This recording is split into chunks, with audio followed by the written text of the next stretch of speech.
चक्षुरुन्मिलितं येन तस्मै श्रीगुरवे नमः।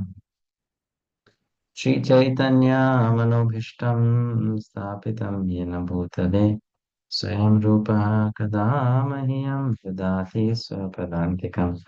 वन्देऽहं श्रीगुरो श्रीयुतापदकमलं श्रीगुरून् वैष्णवांश्च श्रीरूपं साग्रजातं सहगणा रघुनाथान्वितं तं सजीवम् साद्वैतं सावधूतं परिजनसहितं कृष्णचैतन्यदेवं श्रीराधा कृष्णपादान् सहगणा ललिता श्रीविशाखान्वितांश्च नमः। ॐ विष्णुपादाय कृष्णप्रेष्ठाय भूतले श्रीमते भक्तिवेदान्त स्वामिनिति नामिने। नमस्ते सारस्वते देवे गौरवाणी प्रचारिणे निर्विशेष शून्यवादी पाश्चात्यदेशतारिणे नमो महावदन्याय कृष्णप्रेमप्रदायते कृष्णाय कृष्णचैतन्य नामिने गौरतुषे नमः। हे कृष्णा करुणा सिन्धो दीनबन्धो जगत्पते गोपेश गोपिका कान्त राधकान्त नमोऽस्तुते। तप्तकाञ्चन गौराङ्गी राधे वृन्दावनेश्वरी वृषभानुसुते देवी प्रणमामि हरिप्रिये। वाञ्छकल्पतरुर्भ्यश्च कृपा सिन्धुभ्य एव च पतितानां पावनेभ्यो वैष्णवेभ्यो नमो नमः। जय श्री कृष्ण चैतन्य प्रभु नित्यानंद श्री अद्वैत गदाधर शिवासादि गौर भक्तवृंद। हरे Krishna Krishna Krishna Hare Hare Hare Ram Ram Ram Hare Hare.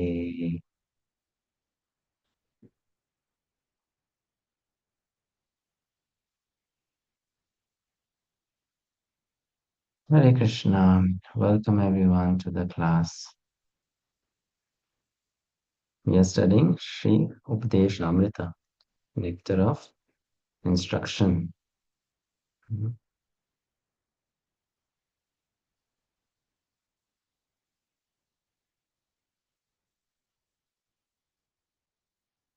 We'll chant all the verses of Upadeshamrita, Nectar of Instruction.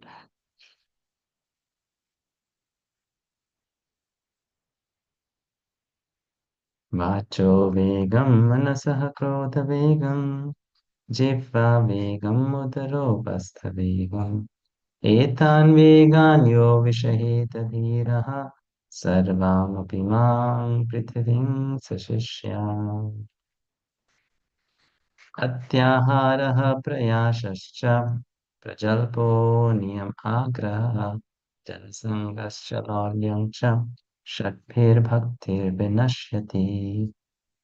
उत्साहात् निश्चयात् धैर्यात् तत्तत्कर्म प्रवर्तनात् सङ्गत्यागात् सतो वृत्तिः षड्भिर्भक्तिः प्रसिद्ध्यति। ददाति प्रतिगृह्णाति गुह्यमाख्याति पृच्छति भुङ्क्ते भोजयते चैव षड्विधं प्रीतिलक्षणम्। कृष्णेति यस्य गिरितं मनसा ध्रियेत दीक्षास्ति चेत् प्रणतिभिश्च भजन्तमीशम्। शुश्रूषया भजनविज्ञमनन्यमन्या निन्दादिशून्यहृदमीप्सितसङ्गलभ्या। दृष्टैः स्वभावजनितैर्वपुषश्च दोषैः न प्राकृतत्वमिह भक्तजनस्य पश्येत्। गङ्गाम्भसां न खलु बुधबुधफेन पङ्केर्ब्रह्म द्रवत्वमपगच्छति नीरधर्मैः।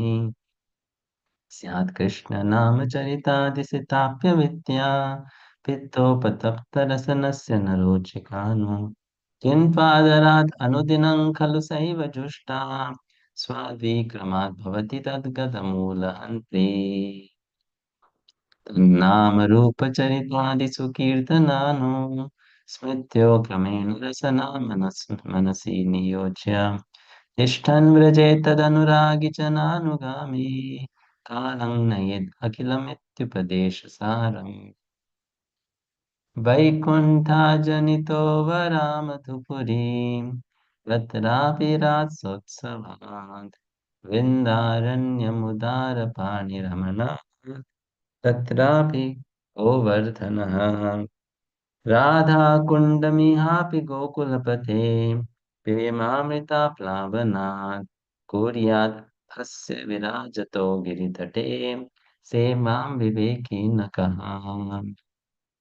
कर्मिभ्यः परितो हरे प्रियतया व्यक्तिं ययुर्ज्ञानिनास् तेभ्यो ज्ञानविमुक्तभक्तिपरमा प्रेमैकनिष्ठास्ततः तेभ्यस्ता पशुपालपङ्कजदृशास् ताभ्योऽपि साराधिका प्रेष्ठा तत्त्वदीयां तदीयसरसि काङ्नाश्रयेत् कः कृतिः कृष्णस्योच्चैः प्रणयवसति प्रेयसीभ्योऽपि राधा कुन्दं चास्यामुनिभरभितस्तादृगेव व्यधायि यत्पृष्ठिरप्यलमसुलभं किं पुनर्भक्तिभाजाम् प्रेमेदं सकृदपि सरः स्नातुराविष्करोति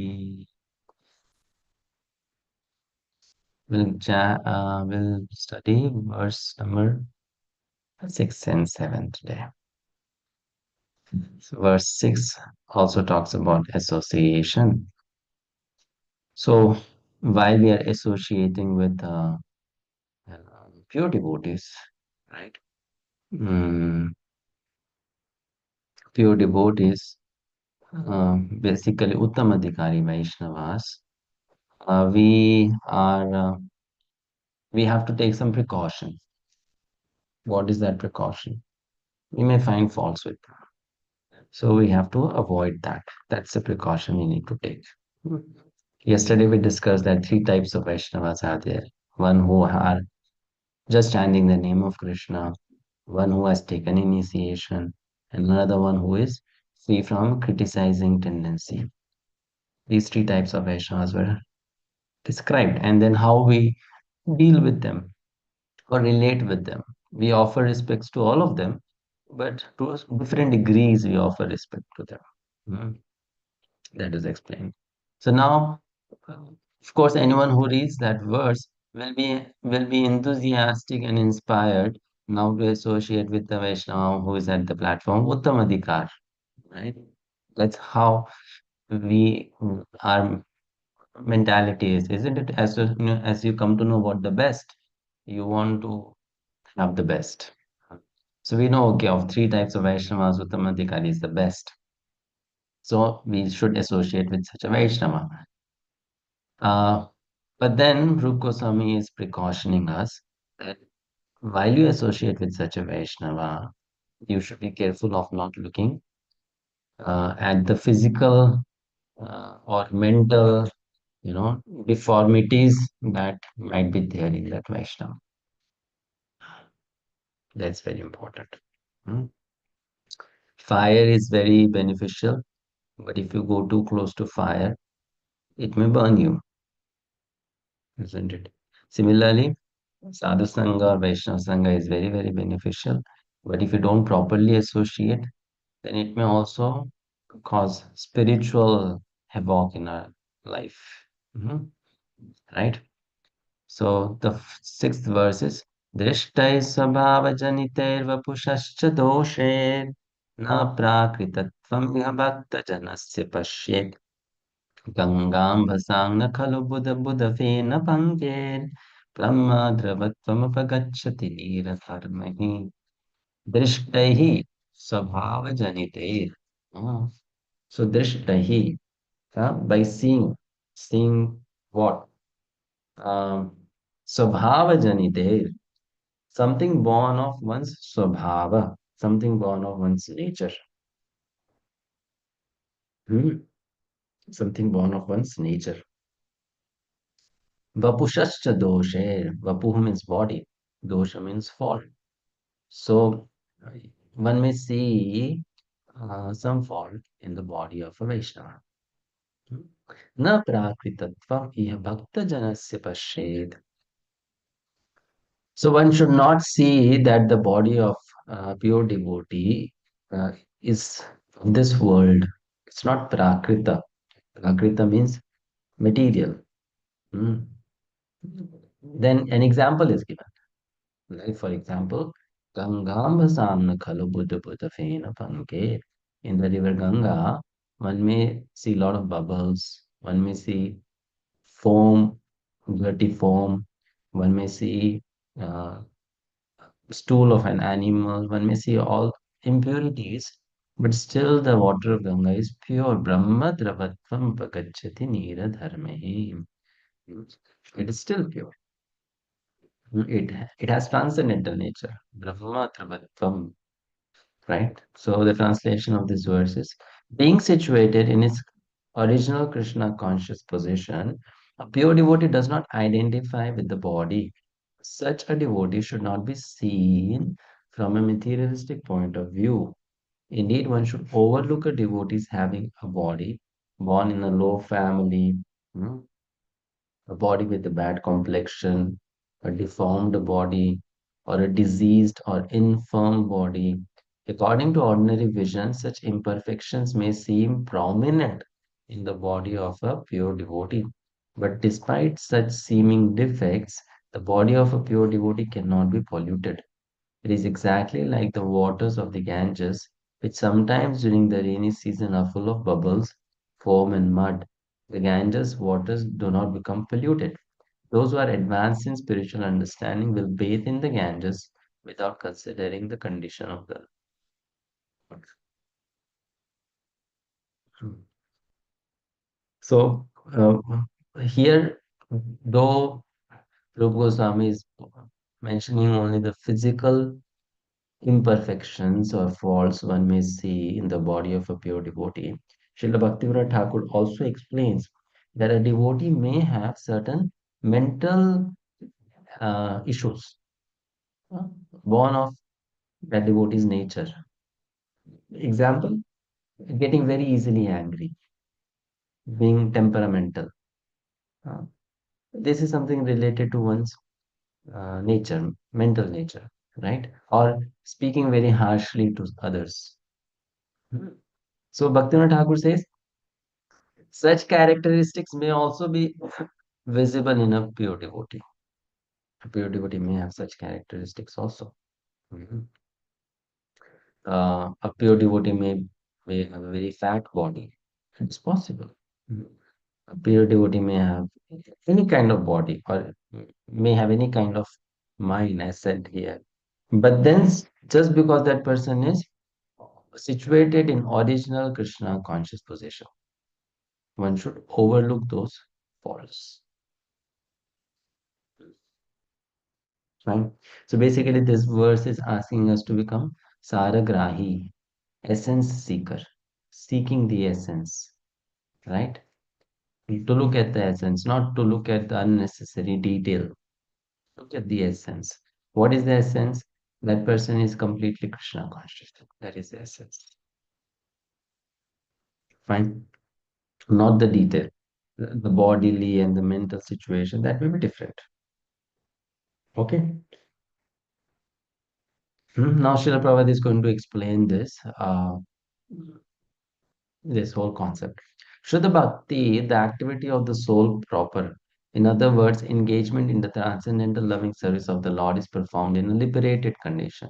In Bhagavad Gita 14.26, it is stated, Mam chayobhyapi charena bhakti yogena sevate sagunan samadithyaitam brahma bhuyaya kalpate.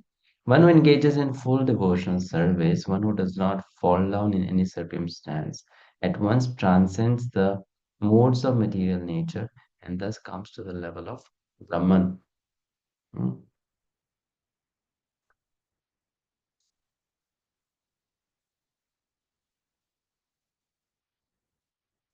So in the purport, Prabhupada will talk about two things. One is that a devotee, even if he's born in American family or outside the uh, Vedic caste system, um, Varna ashram system, better we say, Vedic Varna ashram system. So that person can become elevated by Diksha. So Uh, and after that, after Diksha, that person should not be then seen as a Mlecha or Yavana. That person should be seen as a devotee, a Vaishnava. And second thing is that, uh, so that he uses that point for some of his god brothers, the caste Goswamis, who considered devotees coming from Western countries as unqualified to execute devotional service or become a sannyasi or whatever, become a priest and things like that. So Prabhupada uses that first of all to preach to his god brothers or the caste Goswamis or people who think that Vaishnavism is a monopolized religion. It is for some people, not for everyone. And then second thing is how should a Kanishta Adhikari see a Uttamatyakari Vaishnava? Hmm? That is another thing. Fine. So these are two ways he explains the whole concept of this verse in the purport. Hmm. Abhyavicharini bhakti means unalloyed devotion. A person engaged in devotional service must be free from material motives. In this Krishna consciousness movement, one consciousness must be changed. If consciousness is aimed toward material enjoyment, it is material consciousness. And if it is aimed towards serving Krishna, it is Krishna consciousness. A surrendered soul serves Krishna without material considerations. Anyabhilashita shunyam, jnana karmadi anavritam. Unalloyed devotional service, which is transcendent to the activities of the body and mind. If you have noticed, Prabhupada has quoted this verse before also in Upadeshamrita or Nectar of Instruction. So again and again he's quoting the verse of pure devotional service or the verse defining pure devotional service in different purports in the same book. Bhakti yoga is the proper activity of the soul, and when one engages in unalloyed, uncontaminated devotional service, he is already liberated. Sagunat Samati Tietan. Krishna's devotee is not subjected to material conditions, even though his bodily features may appear materially conditioned. One should therefore not see a pure devotee from a materialistic point of view. So Krishna's devotee is not subjected to material conditions, even though his bodily features may appear materially conditioned. Even though it may appear, a devotee is not subjected to material conditions. Therefore, one should not see a pure devotee from a materialistic point of view. Unless one is actually a devotee, he cannot see another devotee perfectly. As explained in the previous verse, there are three types of devotees: Kanishta Adhikari, Madhyama Adhikari, and Uttama Adhikari. The Kanishta Adhikari cannot distinguish between a devotee and non-devotee. He is simply concerned with worshipping the deity in the temple. A Madhyama Adhikari, however, can distinguish between the devotee and non-devotee, as well as between the devotee and the Lord. Thus, he treats the Supreme Personality of Godhead, the devotee and the non-devotee, in different ways.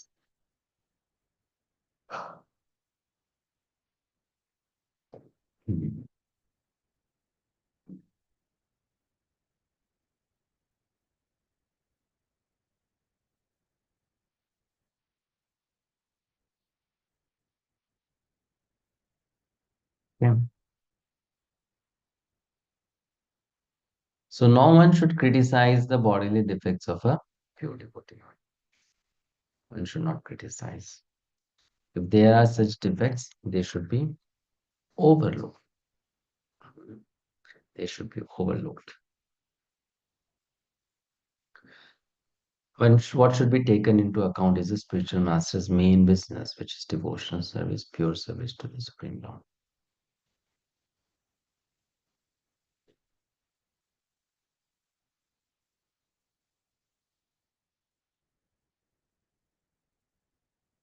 So there are two things. One is the person who is representing the parampara or representing the teachings of the Vedas has to give the essence to people around him or her.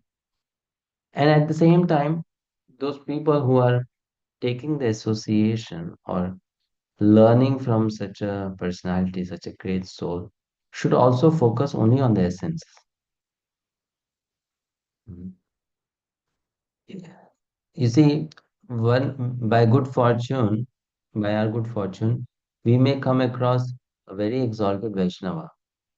But it doesn't mean just because you have come across a very exalted Vaishnava, you are going to make the best uh, benefit of that opportunity. Hmm. Sometimes some people they falsely become very proud that I am so fortunate. I came across a great Vaishnava, a pure Vaishnava. So that is in itself a good fortune, a very good fortune to come across a pure Vaishnava. But also it depends on you, how much are you able to receive or take, and what are you going to take from such a Vaishnava's association. Mm. Therefore, it is both ways. The person who is giving has to be pure, and the person who is taking also should be able to take the essence and not the unnecessary things, right? Therefore, uh, it is Vaishnavism is basically it's not just about knowing the right thing. It is also about having a particular attitude so that you can always receive the right thing. The person who is giving us knowledge, the person who is giving us association, the person who is giving us instructions may give us the essence, but we should also be able to grasp the essence and not focus on the details, unnecessary details. What is the essence we should take away? That, the details. Hmm. Sometimes some people just take away the detail, not the essence, right? So here we are learning how to take the essence, how we should become like that. Because, for example, I go to take darshan of a sadhu, and then I just see around, oh, this sadhu lives in a quite big room which has a chandelier on the ceiling, and the bed is made of ivory, and the sadhu has four iPhones and two MacBooks, and then the sadhu is wearing silken garment which is not less than 5,000 or 10,000 rupees. Now, I did observe a lot and I did acquire some knowledge, but I only uh, looked at the unnecessary detail. I did not look at the essence, isn't it? What is the essence? A sadhu may have all these things, like Srila Prabhupada. He used to live in a palatial building, and if Prabhupada was I mean, at Prabhupada times, if there was iPhone and MacBook, I'm sure Prabhupada would also have an iPhone and a MacBook. He would use it in Krishna service, right? So he would have all those things. So now a person may say, "Oh, sadhu has all these things," and taking instead of taking darshan of sadhu, that person may just take darshan of the iPhone and MacBook and come back home. Isn't it? So that is that person's fault now. That person didn't know why am I approaching a sadhu? What am I looking for? What I'm trying to take? So we have to learn also how to take. Here, this verse is teaching us. Don't go for the unnecessary things which are not important. Bodily defects, mental defects, some particular nature. Don't go for that. Go for the essence. What is that essence? That person is purely Krishna conscious. That is the essence. So you should be intelligent enough in what you are looking for. What are you trying to get? Isn't it? So he says, don't no one should criticize the bodily defects of a pure devotee. If there are such defects, they should be overlooked. What should be taken into account is the spiritual master's main business, which is devotional service. So we are going to a sadhu to learn devotional service, and that's what we should learn. If we are going to a sadhu and we are coming back home with our mind full of uh, rag or dvesha, attraction towards some mundane thing and hatred towards some mundane thing, then we have not done proper sadhu sangha, association of a sadhu. isn't it? Hmm. So it is stated in Bhagavad Gita, अभिचेत सुदुराचारो भजते मामनन्य भाग साधुरेव समन्तव्य सम्यक व्यवसितो हि सः. Even if a devotee sometimes seems to engage in abominable activities, he should be considered a sadhu, a saintly person, because his actual identity is that of one engaged in the loving service of the Lord. In other words, he is not to be considered an ordinary human being. Now, this is just a mindset for the observer or the viewer, not for the doer. It's not that, okay, I'll start committing sinful activities and then I'll tell everyone, you should see me as a sadhu, huh, because 9.30 says so. Now, this is for me as an observer or a viewer. If I see a particular person uh, engage in abominable activities apparently, but that person is engaged in devotional service also to the Supreme Lord, is Ananya Bhak, I should see that person as a sadhu and not unnecessarily criticize that person, which is good for my own devotional service of Krishna consciousness. Hmm. Right? So one should develop that attitude. Here, Krishna is saying Ananya Bhak. Ananya Bhak means who? A Kanishta Adhikari engaging in abominable activity, a Madhyama Adhikari engaging in abominable activity, or an Uttama Adhikari engaging in abominable activity. उत्तम अधिकारी. Uttam or Madhya. Kanishta should Uttam or observe like Madhya. this. Uttam or Madhya engaging in Abominable abominable activity. activity. Right. So sometimes even an Uttam Adhikari may apparently be engaging in abominable activity. It is possible. But then how should a Kanishta see such a person? Fallen devotee. Fallen devotee. Maybe that devotee is fallen, but maybe for just few moments. And that devotee came back again to one's Krishna consciousness. Right? So what is this verse saying? Don't become too critical unnecessarily. That nature of being too critical will be harmful for your own Krishna consciousness. Rather, what you do, silently just keep distance, but don't criticize. Don't criticize. Silently keep distance. That is how this verse is training us how to see. Uh, one, because sometimes Bhaktivinoda Thakur explains, Srila Prabhupada also explains that some person may fall in their external behavior. External behavior. They may fall in their social behavior. They may fall in their external behavior, but they don't really fall down in their consciousness of Krishna. Hmm. So that external fall down may be easily, taken care of by that devotee. But if I criticize a devotee, I'll have an internal fall down, which means fall down in my Krishna consciousness,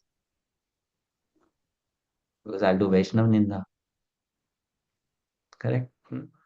So that's why this verse is saying one should not see such a devotee as an ordinary human being who is engaging in abominable activities. Uh, hmm. But in this book of study guide written by Hanubat Preshak Swami Maharaj, he writes about an incident that when he was a new bhakta, he joined this movement, you know. So he came across a devotee whose name he mentions, Hansaduta Prabhu. We all know Hansaduta Prabhu was a sannyasi before, and he was quite a powerful sannyasi, preaching very vigorously, right? And then Hansaduta Prabhu left sannyas ashram, and he uh, eventually got married and entered into Grihastha ashram. So Hanumat Preshak Swami Maharaj, he mentions that that um, After he came down from his sannyas ashram, I had associated with him when he was a brahmachari. I had associated with him when he was a sannyasi. And then I also associated with him when he came into Grihastha ashram. Okay. And then, of course, this is Maharaj's honesty. Hanumat Preshak Swami Maharaj says, though he had entered into Grihastha ashram, when I associated with him, I realized his consciousness is still better than mine.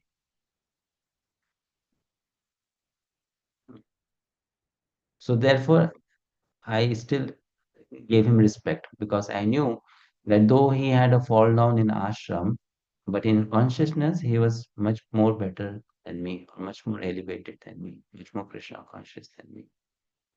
Right? So he's just giving us an example from his personal life that how uh, he could see that though there was a fall down in his case, Hansadutta Swami's case, but that fall down in consciousness was not so much that Maharaj felt he should criticize him or see the fault in it. He said, still he was better than me. Still he was better than me. Mm. And I observed that, I learned that. So that is something which is important for us to learn from here, that we should not see faults in a devotee in general, actually, in general. And what to speak of seeing fault in a pure devotee of Krishna. One should never do it. That's very, very dangerous or harmful. Hmm? Let's read now how Prabhupada explains about someone born in a American family and still can become a Goswami. Ashok Ganesh Prabhu, read this paragraph. Hare Krishna Prabhuji, Dandvat Pranam. Even though a pure devotee may not be born in a Brahmana or Goswami family, if he is engaged in the service of the Lord, he should not be neglected. In actuality, there cannot be a family of Goswamis based on material considerations, caste, or heredity. The Goswami title is actually the monopoly of the pure devotees. Thus, we speak of the six Goswamis headed by Rupa Goswami and Sanatan Goswami. Rupa Goswami and Sanatan Goswami had practically become Mohammedans and had therefore changed their name to Dabir Khas and Sakara Malik. But Sri Chaitanya Mahaprabhu himself made them Goswamis. Therefore, the Goswami title is not hereditary. The word Goswami refers to one who can control his senses, who is master of the senses. A devotee is not controlled by the senses, but is the controller of the senses. Consequently, he should be called Swami or Goswami, even though he may not be born in a Goswami family. According to this formula, the Goswamis, who are descendants of Shri Chaitanya, Shri Nityananda Prabhu and Shri Advaita Prabhu, are certainly devotees, but devotees coming from other families should not be discriminated against. Indeed, whether the devotees come from a family of previous acharyas or from an ordinary family, they should be treated equally. One should not think, oh, here is an American Goswami and discriminate against him. Nor should one think, here is a Nityananda Vansha Goswami. There is an undercurrent of protest against our awarding the title Goswami to the American Vaishnavas of the Krishna consciousness movement. Sometimes people flatly tell the American devotees that their sannyas or title of Goswami is not bona fide. However, according to the statements of Srila Rupa Goswami in this verse, an American Goswami and a Goswami in a family of acharyas are non-different. On the other Thank you. hand, Thank you, Prabhu. So thank you. Prabhupada is Hare explaining from the experience he got while preaching. So he's making it very clear. It doesn't matter you're born in a certain family or not. But if you have adopted the life of a Goswami, you are a Goswami. And that's how we should see a Goswami or a Swami and respect them, right? It's not a title which can be mm, received in hereditary that, okay, I was born in such a family, I must have that quality. No, one should accept such kind of a lifestyle, be elevated to that lifestyle, and then become uh, Goswami. Hmm? So, Prabhupada is giving that example. Next. On the other hand, a devotee, let's read this next paragraph. Prabhuji, I have one doubt. Why is only the name of Nityananda Prabhu and Advaita Prabhu mentioned there?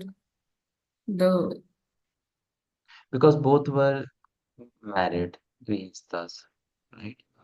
And then from Advaita Acharya, he had sons, and then those sons they became spiritual masters. They gave initiation, and then that was a kind of a family lineage that started. There are two kinds of parampara, no? One can be that there is a particular person who is a Diksha Guru, and then he initiates X, Y, Z, any person who is not even a blood relation, and then that person becomes a Diksha Guru. So there, then the parampara is not based on any kind of blood relationship.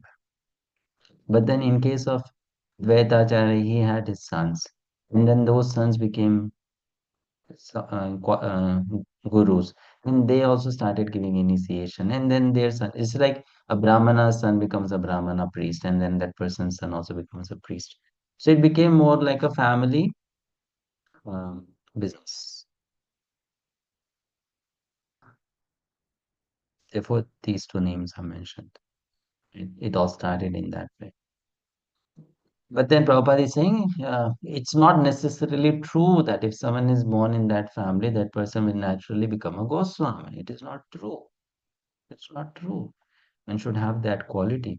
Just like in the present times, you see, no, someone is a Bhagavad Kathakar, and that person's son or daughter also becomes a Bhagavad Kathakar, and then that person's son or daughter also becomes a Bhagavad Kathakar.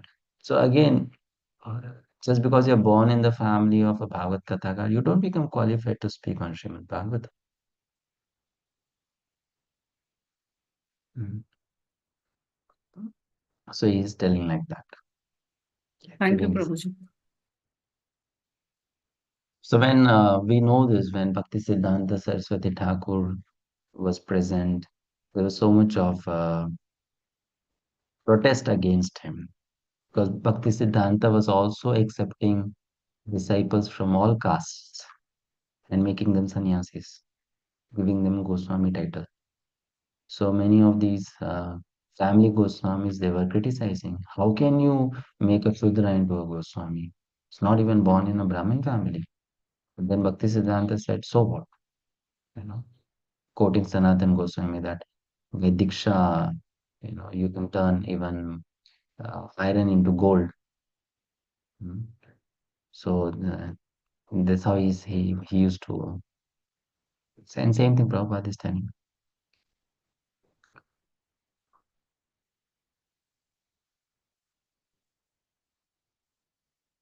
Okay, read. Yeah.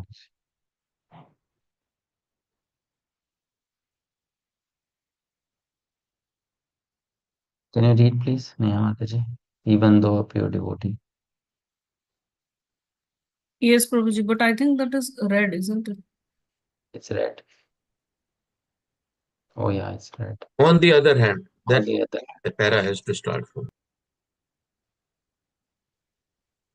On the other hand, a devotee who has attained the title of Goswami but is not born of a Brahmana father or of a Goswami in the family of Nityananda or Advaita Prabhu should not be artificially puffed up by thinking that he has become a Goswami. He should always remember that as soon as he becomes materially puffed up, he immediately falls down. This Krishna consciousness movement is a transcendental science and there is no room for jealousy. This movement is meant for the Paramhansas who are completely free from all jealousy. Paramam nirmatsaranam. One should not be jealous whether he is born in a family of Goswamis or has the title of Goswami awarded to him. As soon as anyone becomes envious, he falls from the platform of Paramhansa. If we consider the bodily defects of a Vaishnava, we should understand that we are committing an offense at the lotus feet of the Vaishnava. An offense at the lotus feet of a Vaishnava is very serious. Indeed, Sri Chaitanya Mahaprabhu has described this offense as Hati Mata, the mad elephant offense. A mad elephant can create a disaster, especially when it enters into a nicely trimmed garden. One should therefore be very careful not to commit any offense against a Vaishnava. Every devotee should be ready to take instructions from a superior Vaishnava, and a superior Vaishnava must be ready to help an inferior Vaishnava in all respects. One is superior or inferior according to his spiritual development in Krishna consciousness. One is forbidden to observe the activities of a pure Vaishnava from a material point of view. For the neophyte, specially, considering a pure devotee from a material point of view is very injurious. One should therefore avoid observing a pure devotee externally, but should try to see the internal features and understand how he is engaged in the transcendental loving service of the Lord. In this way, one can avoid seeing the pure devotee from a material point of view, and thus one can gradually become a purified devotee himself. Thank you, Mataji. So one should try to see how that devotee is engaged in the service of the Lord. This is very important point. Prabhupada is telling us, see what? See how the devotee is engaged in the service of the Lord. See that. Don't see other things. How the devotee is talking, how the devotee is eating, how the devotee is sleeping, how the devotee is wearing clothes. Just don't look at those externals because one may get cheated by those externals. Mhm. Look at how the devotee is engaged in the service of the Lord. Look at that. That is more important. Then there are more chances that we are able to evaluate who is the Kanishta, who is the Madhyama, and who is an Uttama. If we just look at the external, we may not be able to evaluate who is Kanishta, who is Madhyama, and who is Uttama. If you go by the externals, sometimes Kanishta may appear to be Uttama, and sometimes Uttama may appear to be Kanishta. If we just look at the externals, right? So don't go by the externals. I remember few years ago when there was COVID 2020 and then 2021. So that time, a devotee, uh, his name is Vivek Bindra Prabhu, right? Initiated devotee, uh, became quite popular because he was doing a lot of online workshops and seminars on Bhagavad-gita. Anyway, he was a quite popular speaker, yeah, in the business world, and then he became a coach, and then he also started talking a lot on Bhagavad-gita. So looking at his popularity and the way he was speaking, many people uh, started writing comments on YouTube or Facebook. You are a pure devotee of Krishna. You are an exalted soul. This and that, this and that, this and that. So all that uh, evaluation was based on what? The external, no? Just the external. Someone can speak nicely. Someone can influence lakhs of people. So that does that make you a pure devotee of Krishna? Is that the criteria? No. That's not the criteria. You know. Can you see the heart of that person? Can you see the consciousness of that person? No. Hmm. So if you go by the external, sometimes you may see a Kanishta as an Uttama. And if you go by the externals, sometimes you may see an Uttama as a Kanishta. Isn't it? So therefore, one has to look at the essence. What is the essence? Observe how the devotee is engaged in the transcendental service of the Lord. Look at the essence. And then looking at the essence, you differentiate. Okay, Kanishta Vaishnava, Madhyam Vaishnava, Uttam Vaishnava. And then accordingly you associate. We have to be respectful towards all. Even if someone is Kanishta, no criticism, no disrespect. But then at the same time, don't see a Kanishta as an Uttama. And don't do the mistake of seeing an Uttama as a Kanishta. So this is possible how? Only when we change our vision, the way we look at things, our perception, right? So one should therefore avoid observing a pure devotee externally, but should try to see the internal features and understand how the devotees engage in the transcendental loving service of the Lord. Huh? There was a disciple of Srila Prabhupada. I was just reading about him today morning. His name was His Grace Kushakrata Prabhu. So he translated many books of our acharyas, Sanskrit books, Bengali books, into English for the Western audience. And he was not a very recognized devotee in the movement. Not very recognized devotee. Means not popular, you can say. Right? Though he was quite scholarly, he was not popular. Not that many people knew about him. Like for you also, you may not have heard this name before, Kushakrata Das. So uh, he left his body in 2005. But then, what was his consciousness? Though he translated so many books of the acharyas in English language and also such nice translations, he never uh, printed any of these books and sold them. He didn't make any money out of them. He just freely distributed those books. And even when he passed away, he said, none of my books should be sold. Nowhere I should be given any credit for these books. Nowhere I should be, nowhere I should become famous that I was such an acclaimed writer and I did such seva for the Supreme Lord for Srila Prabhupada. No. So people don't know him, and he never tried to also come in the front line. But does it mean that he was not a good devotee? We can know from his consciousness that he was quite absorbed in Krishna consciousness. Therefore, he could translate all those scriptures and still remain away from name and fame and popularity and following. Still, so like that, we have to learn to see devotees in the right perception. Very important. Those who think that Krishna consciousness is limited to a certain section of people, a certain section of devotees, or a certain tract of land are generally prone to see the external features of the devotee. Mm. Such neophytes, unable to appreciate the exalted service of the advanced devotee, try to bring the Mahabharata to their platform. We experience such difficulty in propagating this Krishna consciousness all over the world. Prabhupada is talking from his own example because he was a Mahabharata. But people did not recognize him until he became a famous Acharya. Before that, everyone thought this Abhay Babu is just a Grihastha, right?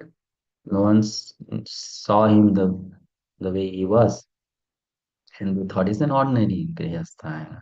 When Prabhupada, for the first time after taking sannyas in Mathura, in Keshav Ji Mutt, from his god brother Bhakti Pragya Kesav Goswami Maharaj, his first task was after taking sannyas, his first preaching task was he went to Agra after taking sannyas. So then, because he had no disciples, so Bhakti Pragya Keshav Goswami Maharaj told some of his brahmachari disciples, Swamiji is going to Agra, go with him, assist him. Uh, So Prabhupada came to Agra and then he gave a class. So some people sitting in the audience approached Prabhupada. Swamiji, we want to take Diksha from you. And then Prabhupada encouraged them, okay, no problem, we'll meet again. And like the relationship started developing. So Prabhupada encouraged them. So after a few moments, when Prabhupada was busy in doing something, he overheard the brahmacharis telling those new people, no, no, no, no, we just took sannyas few days ago. Why do you want to take Diksha from him? If you are interested in taking Diksha, you should take Diksha from our Guru Maharaj, who gave him sannyas. He was a Grihastha a few days ago. We saw him in Grihastha clothes. So he is not qualified. Our Guru Maharaj is qualified. He gave him sannyas. You should take Diksha from our Guru Maharaj. So what is that mentality? What is that mentality? Vaishnava Neophyte. Prabhu. Kanishta Neophyte. mentality. Kanishta Adhikari. Seeing the Kanishta. externals. So Prabhupada is saying here, sometimes we also experience such difficulty in propagating this Krishna consciousness all over the world.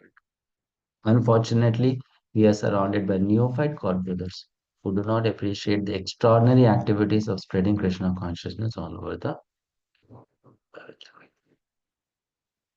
They simply try to bring us to their platform and they try to criticize us in every respect. We very much regret their naive activities and poor fund of knowledge.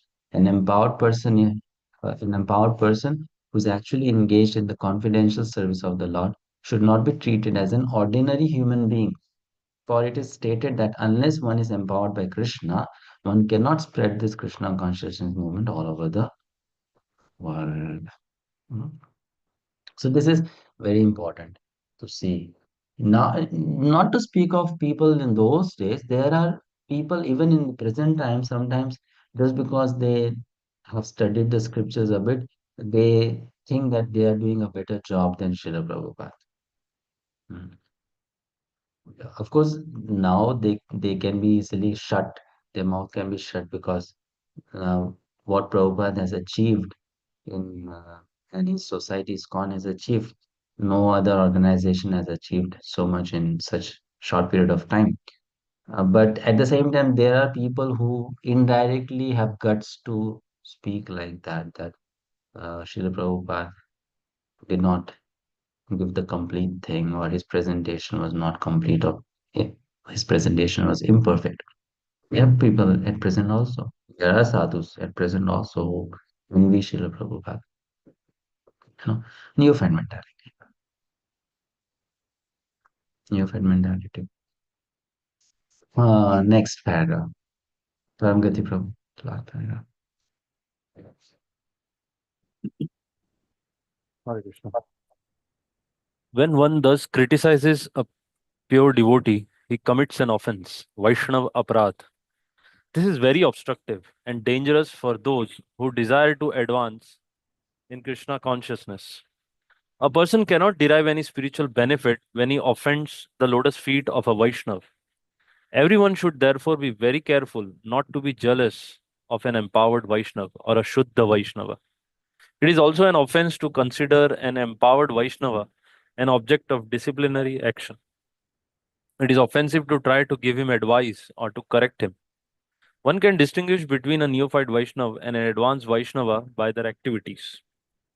The advanced Vaishnava is always situated as the spiritual master, and the neophyte is always considered his disciple.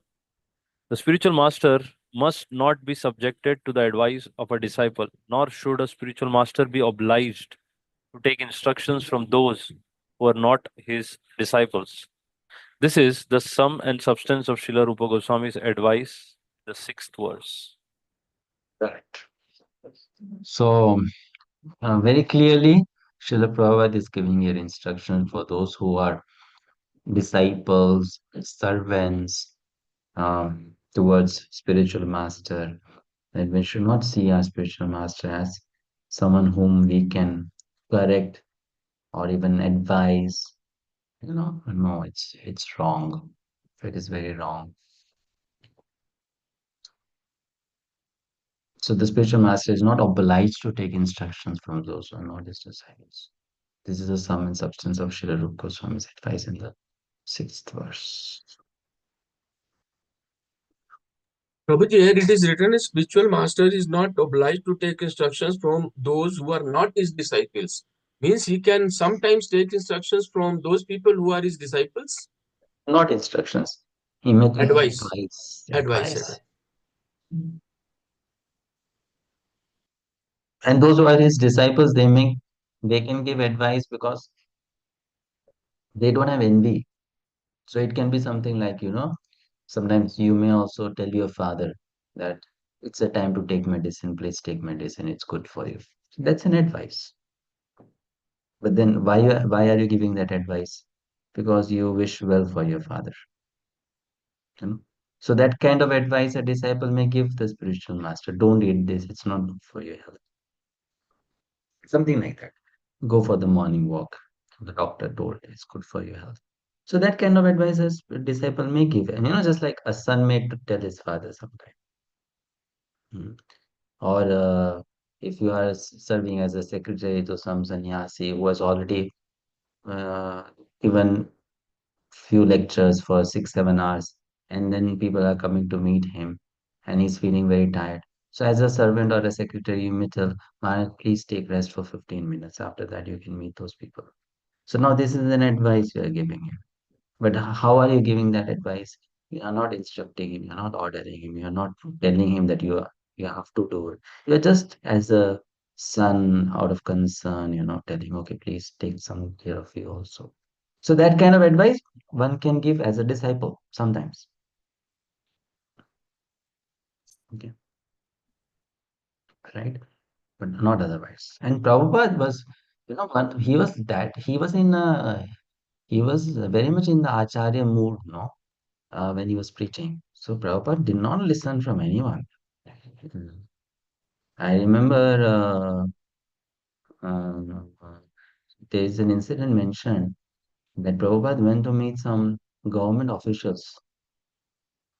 And you know that when in India, I don't know about other countries, it may be true there also, but in India, whenever you sing the national anthem, everyone has to stand up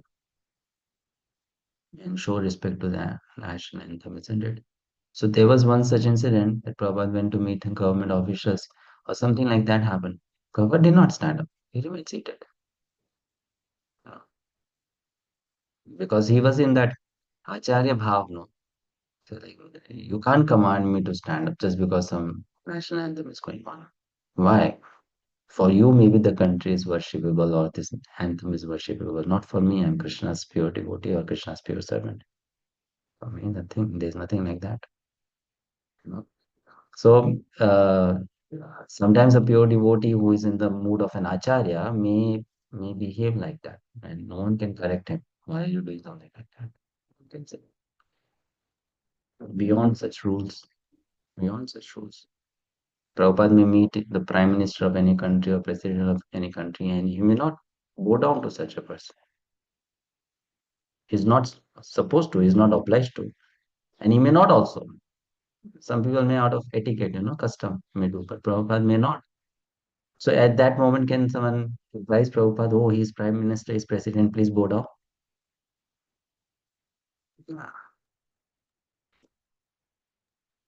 Why? Because Acharya. So like that, one cannot advise a pure devotee of Krishna. Fine. Any other question? We'll go to the next verse. Verse 7.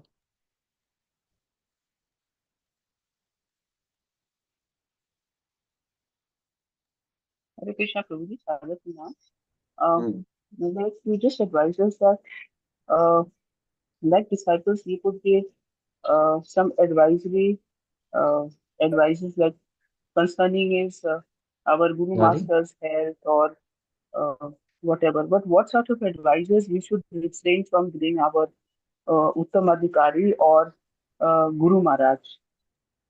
What sort Better of don't give, advices we should avoid? better don't give any advice only to anyone. It's better I can just keep quiet, no? Even for Just health and keep all, sometimes maybe he may like, he may not like also. Or no, what do you feel, Guru Maharaj? It's not like that, Mataji. Sometimes we can, it's not a problem.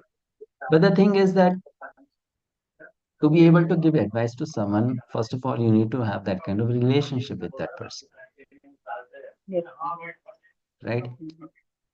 If you don't have such a relationship, better not give any advice to anyone, X, Y, Z, whether that person is junior to you, equal to you, senior to you, anyone, you know, don't give advice unnecessarily, right? Unless asked for.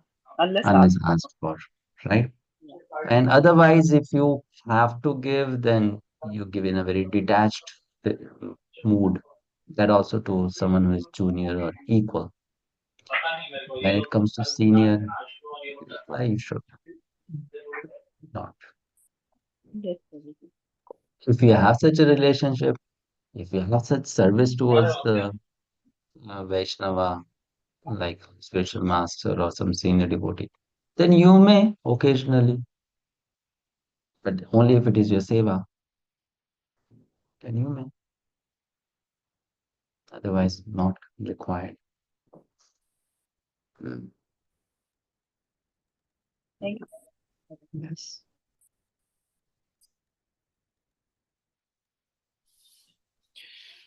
Hare Krishna, Prabhuji.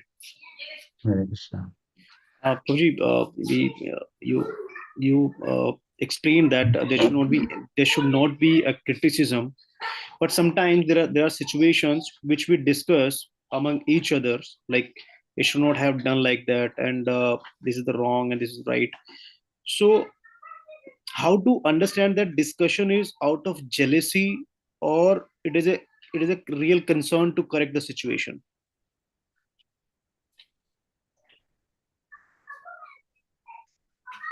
That's very easy, no, bro. If you are doing it out of jealousy, you are not really, you are only interested in talking about it. You are not interested in doing something about it. First. Second, if you want to correct a situation, you may also have to sacrifice some things. So you're not ready to do that also. So you're interested only talking about it. So what's the point then? Then don't talk unnecessarily. Mhm. That even when, let's say, sometimes we say, no, I have no ill intention towards that devotee, but just because I have this in my mind, I should share with someone. So one can just share like that. Huh? But then, with whom are you sharing it? Is your sharing such information helping the other person grow in Krishna consciousness? No, not necessarily. Huh? Therefore, one thing I'll tell you, which I have learned and which I try to seriously follow, even if you have any complaint or let's say some kind of ill feeling in your heart because you did not like the way a certain Vaishnava has behaved, don't talk about it to your equals or juniors. Always, if you have to speak about it, speak it about it to those who are better than you in Krishna consciousness. Because those who are better than you in Krishna consciousness may hear some statements from you which are spoken by you because you are hurt or you are not able to comprehend the whole situation, and they will not be affected in their Krishna consciousness because they are hearing from you to serve you.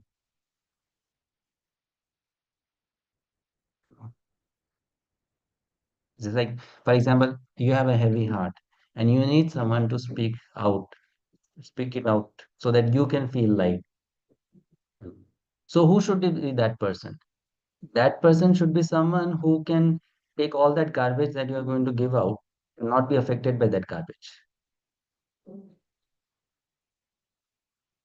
And who can be that person? That person can be only someone who is better than you in Krishna consciousness. So if you have to speak out, you speak it out to someone who is more elevated than you in Krishna consciousness, not to those who are equal to you or who are lower to you.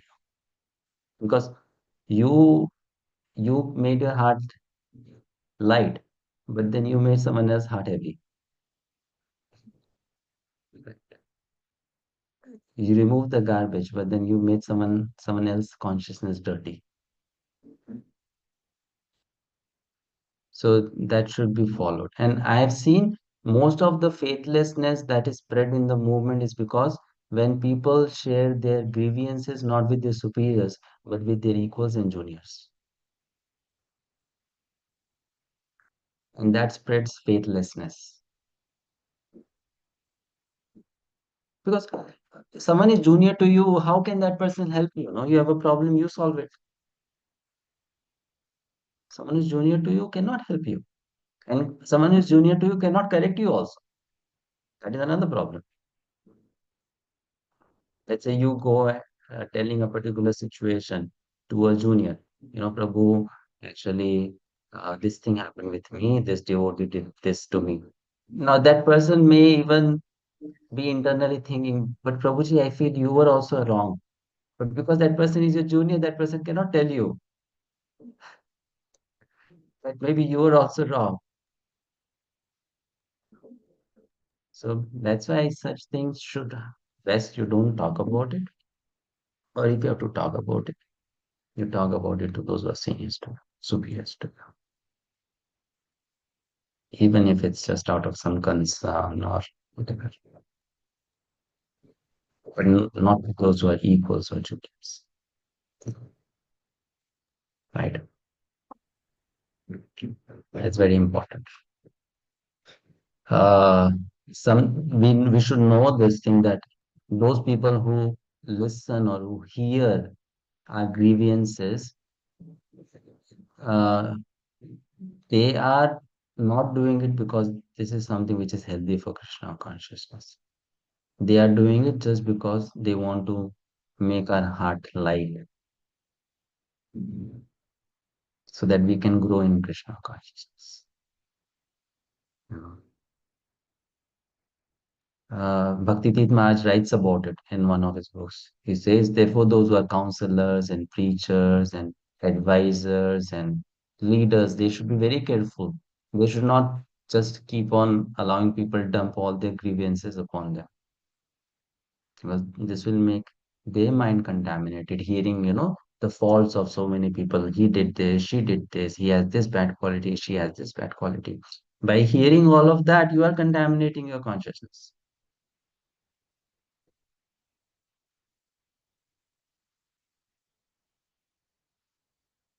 Okay?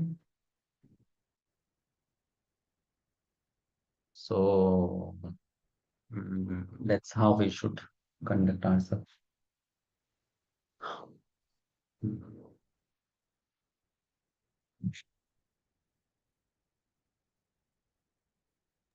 Hare Krishna, Prabhuji, Sadhu Pranam. Hare Krishna. Prabhuji, as we were just discussing just now, maybe if you are trying to tell something about somebody to someone, it can be aparad, and maybe that can be at the soul level also, no, Prabhuji? Or Soul it level? can be just pap. Yeah, aparad. We're just hearing some lecture says aparad is done at the soul level and pap is at the bodily level. So this distinction between sin and aparad or pap and aparad, what's a little difference Prabhuji, in this context? Why did you bring up this topic? I did not understand. Because you just in the sense like suppose I want to say something about somebody like a complaint, but you said if you want to complain something about somebody or you want to understand, then you have to actually uh, speak to somebody who is senior in Krishna consciousness. So he will try to Senior, understand yeah, you senior, not just senior means senior in post or position. Senior means who has a better understanding of Krishna better consciousness than understanding. you. Hmm. But maybe he is also doing aparad by listening to our That's why I grievance. said, no, you speak to someone who's superior to you in Krishna consciousness. Mhm. Superior means what? Who has a better judgment than you. So that person may sometimes just tell you, stop talking about it. I don't want to listen about it. Useless. Forget the subject matter. That person may not listen to you. Or that if that person listens to you, that person may listen to you as a matter of seva. Okay, let me do some seva to this Vaishnava. Let me hear, what this Vaishnava has to say. So this help. See, for example, you have something inside you and you want to tell to someone. So that person is hearing from you. That means that person is helping you, Mhm. right? Hmm.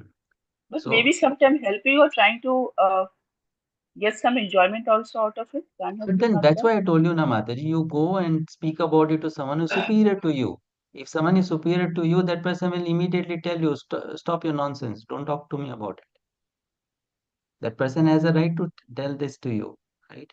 If someone is junior to you, that person may out of uh, shyness, oh, she's my superior, and this Mataji is 10 years uh, elder to me in this movement. I have to listen to her nonsense. Though she is superior to me, I still have to listen to her nonsense. That person is forced to listen to you, right? But if you go and tell your superior, that person may just stop you at that moment itself. No, no, Mataji, don't talk about it. Okay, possible, Yeah, of course. Great. right? Thank you So very much. then you cannot, and this is normal etiquette that when you have any grievances or anything, you don't talk about it to those who are juniors or equals. You talk about it to those who are superiors. Great. Mhm. Thank you so much. You encourage your equals. You encourage your juniors.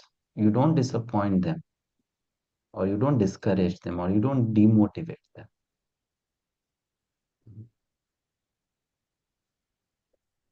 That's very important. Ji ji Prabhu, thank you.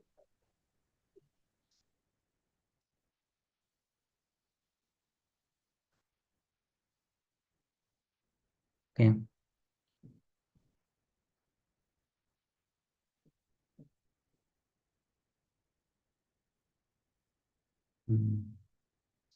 Next verse.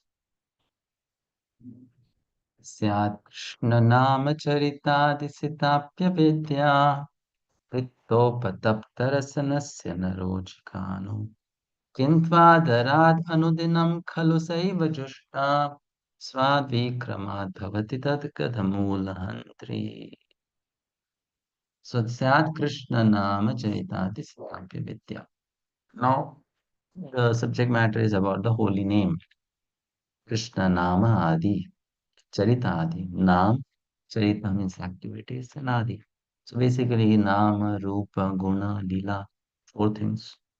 Krishna's name, Krishna's qualities, Krishna's pastimes, Krishna's form. Sita, Sitapi, Sita, Api, Avidya. Topataptarasanasya narojikano. Because we have this problem. Which problem? Just like if a person has too much of pitta in the body, because of that, that person may succumb to jaundice. And when there's jaundice, you don't like sweet. Sweet appears to be bitter.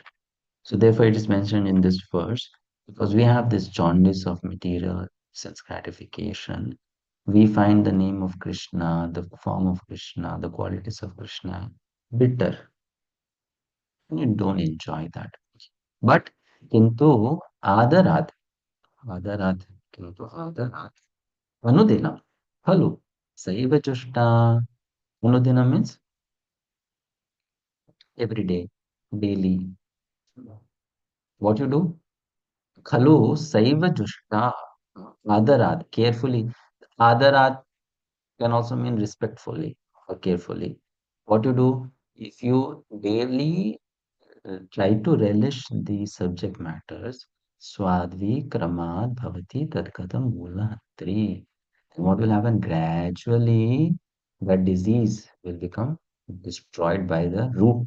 Mulahantri, the disease of bitterness towards the holy name, towards Krishna's pastimes will get destroyed. So, Anudinam Khalu Saiva Jushta, the holy name, character, pastimes, and activities of Krishna are all transcendently sweet like sugar candy.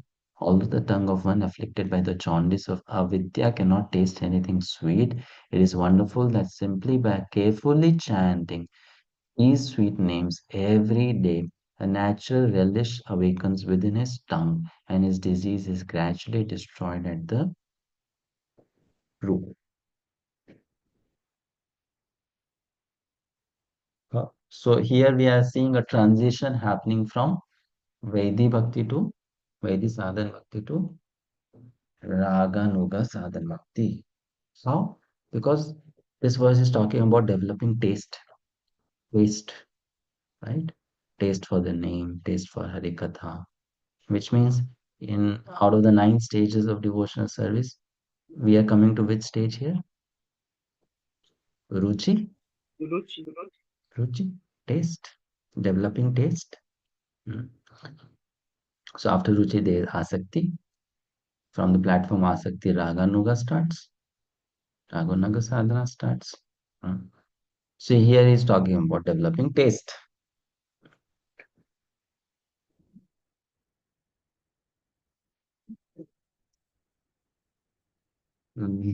Purport. Usha Mataji, please read.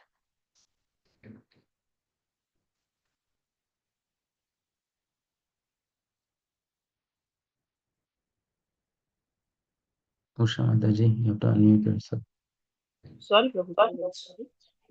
Uh, the holy name of Lord Krishna, his quality, pastimes, and so forth are all nature of absolute truth, beauty, and bliss. Naturally, they are very sweet like sugar candy. which appeals to everyone. Nascence, however, is compared to the disease called jaundice. It is caused by bilious secretions. Attacked by jaundice, the tongue of diseased person cannot palatably relish sugar candy. Rather, a person with jaundice considers something sweet to taste very bitter. With their ignorance, similarly perverts the ability to relish the transiently palatable name, quality, form, and pastimes of Krishna. Despite this disease, if one with great care and attention takes to Krishna consciousness, chanting the holy name, and hearing Krishna's transcendental pastimes, his ignorance will be destroyed and his tongue enabled to taste the sweetness of transcendental nature of Krishna and his paraphernalia. Such a recovery of spiritual health is possible only by regular cultivation of Krishna consciousness. Thank you, When a Mataji. man in So material such a world, recovery is possible only by regular cultivation of Krishna consciousness. Hmm. Regular cultivation of Krishna consciousness. That is required. That one should regularly cultivate Krishna consciousness. Then one develop taste for the sweet name, sweet pastimes of Krishna, all that. Hmm. It's a matter of cultivation. So Prabhupada says one should chant with great care and attention. That's important. If we eat, eating will nourish us. But if we eat a healthy diet, that will nourish us more. Eating will nourish, no problem. Any kind of food you eat, it will add something to your body. It will give you strength. But then if you eat a healthy diet, take a healthy diet, it will give you more strength. If you eat at proper time, it will also add more to your system. So similarly, we can chant whimsically or we can chant the way the acharyas have taught. Hmm. So we should chant the way the acharyas have taught. And then if you chant in that way, the potency of the chanting will be much more. The recovery will be faster. So one should chant with care and attention the holy names of Krishna. And one should cultivate the other practices of Krishna consciousness regularly. In this way, one will immediately come to relishing Krishna consciousness. When a man in the material world takes more interest in the materialistic way of life than in Krishna consciousness, he is considered to be in a diseased condition. The normal condition is to remain an eternal servant of the Lord. Jivera Swarupa Hoy Krishnera Nitya Das.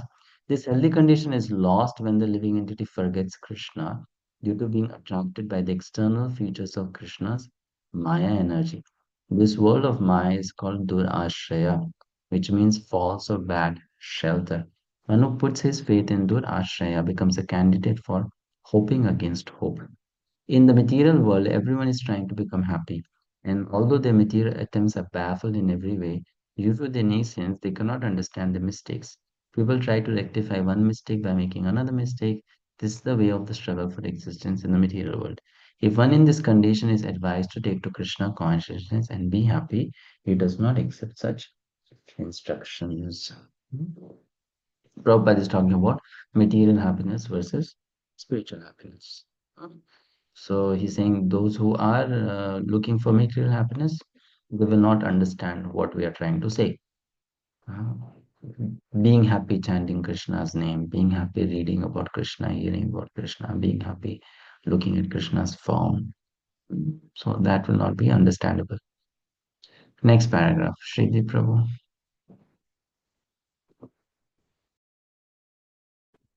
Hare Krishna. This Krishna consciousness movement is being spread all over the world just to remedy this gross ignorance. People in general are misled by blind leaders. The leaders of human society, the politicians, philosophers, and scientists are blind because they are not Krishna conscious. According to the Bhagavad-gita, because they are bereft of all factual knowledge due to their atheistic way of life, they are actually sinful rascals and are the lowest among men. Navam dushkritino mudha prapatyante narathmaha Mayayapahritagnyana asuram bhavamashritah. Those miscreants who are grossly foolish, lowest among mankind, whose knowledge is stolen by illusion and who partake of the atheistic nature of demons, do not surrender unto me. Such people never surrender to Krishna, and they oppose the endeavor of those who wish to take Krishna's shelter. When such atheists become leaders of society, the entire atmosphere is surcharged with nations. In such a condition, people do not become very enthusiastic to receive this Krishna consciousness movement. Just as a diseased person suffering from jaundice does not relish the taste of sugar candy. However, one must know that for jaundice, sugar candy is the only specific medicine. Similarly, in the present confused state of humanity, Krishna consciousness, the chanting of the holy name of the Lord, Hare Krishna, Krishna Krishna, Hare Hare, Hare Ram, Ram Ram, Hare Hare, is the only remedy for setting the world aright. Although Krishna consciousness may not be very palatable for a diseased person, Srila Rupa Goswami nonetheless advises that if one wants to be cured of the material disease, he must take to it with great care and attention.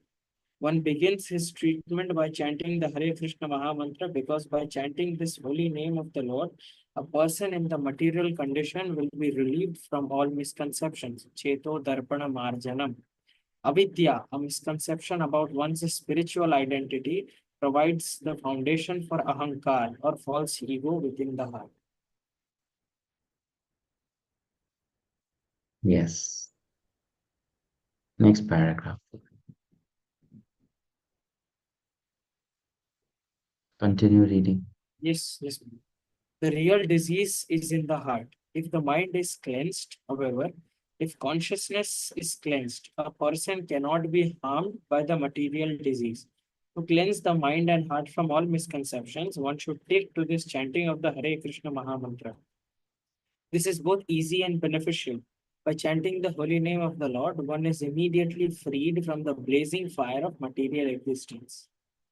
There are three stages in chanting the holy name of the Lord: the offensive stage, then the stage of lessening offenses, and the pure stage. When a neophyte takes to the chanting of the Hare Krishna Maha Mantra, he generally commits many offenses. There are 10 basic offenses, and if the devotee avoids these, he can glimpse the next stage, which is situated between offensive stage and pure chanting. When one attains the pure stage, he is immediately liberated. This is called Bhava Maha Davagni Nirvapanam. As soon as one is liberated from the blazing fire of material existence, he can relish the taste of transcendental life. Should I continue? Thank you, Prabhu. Thank you. Shamala Hari Pranamach. Hare Krishna Prabhu, Dandavat Pranam Prabhu. The conclusion is that in order to get freed from the material disease, one must take to the chanting of the Hare Krishna mantra.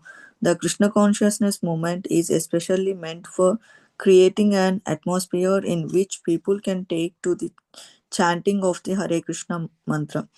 One must begin with faith, and when this faith is increased by chanting, a person can become a member of the society.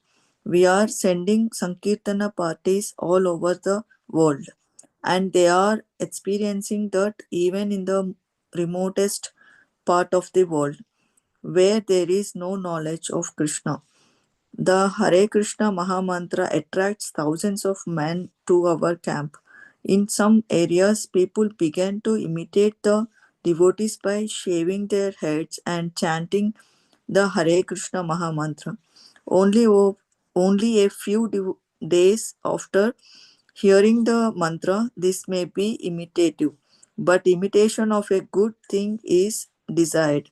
Some imitators gradually become interested in being initiated by the spiritual master and offer themselves for initiation. If one is sincere, he is initiated, and this stage is called Bhajana Kriya. One then actually engages in the service of the Lord by regularly chanting the Hare Krishna Maha Mantra 16 rounds daily and refraining from illicit sex, intoxicants, meat eating, and gambling. By Bhajana Kriya, one attains freedom from the contamination of materialistic life. He no longer goes to a restaurant or hotel to taste so called palatable dishes made with meat and onions, nor does he care to smoke or drink tea or coffee. He not only refrains from illegal sex but avoids sex life entirely, nor is he interested in wasting his time in speculating or gambling. In this way, it is to be understood that one is becoming cleansed of unwanted things, anartha nivruti. The word anartha refers to unwanted things. Anarthas are vanquished when one becomes attached to the Krishna consciousness moment. Mataji. Can you So continue? Prabhupada is then telling us about the whole process, starting from Shraddha, going to the level of Prema. Uh, what is Bhajan Kriya? In very brief description of all those stages. When a person is relieved from unwanted things, he becomes fixed in executing his Krishna activities. This is because the devotee can see the real position of Maya. Maya means forgetfulness of Krishna, and forgetfulness of Krishna and Krishna consciousness stand side by side like light and shadow. If one remains in shadow, he cannot enjoy the facilities offered by light. And if one remains in light, he cannot be disturbed by the darkness of shadow. By taking to Krishna consciousness, one gradually becomes liberated and remains in light. Indeed, he does not even touch the darkness, as confirmed in the Chaitanya Charitamrita, Madhya 22.31 Krishna सूर्य सम माया होय अंधकार यहाँ कृष्ण जहाँ नहीं माया अधिकार. Krishna is compared to sunshine and Maya is compared to darkness. Wherever there is sunshine, there cannot be darkness. As soon as one takes to Krishna consciousness, the darkness of illusion, the influence of the external energy will immediately vanish. So which Krishna consciousness? As soon as one takes to pure Krishna consciousness, Maya immediately vanishes. If one does not take to pure Krishna consciousness, then Maya also does not immediately and completely vanish. But if one takes to pure Krishna consciousness, everything becomes very clear. Like, okay, this is Krishna, this is Maya. Because Krishna is like the sun, Maya is like darkness.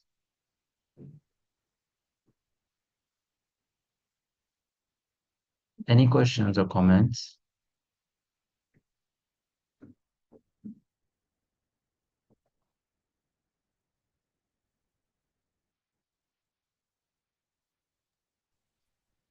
Hare Krishna, Prabhuji. Prabhuji, Mm. Srila Prabhupada mentioned that if one is sincere, he's initiated, and this stage is called Bhajan Kriya. And at this stage, he advised that one has to chant 16 rounds and avoid the follow the four regulative principles. Prabhuji, but following up these four regulative principles at the mental state and chanting is the biggest challenge, both. So, like on mental ground, how to avoid these like how to follow these four regulative principles.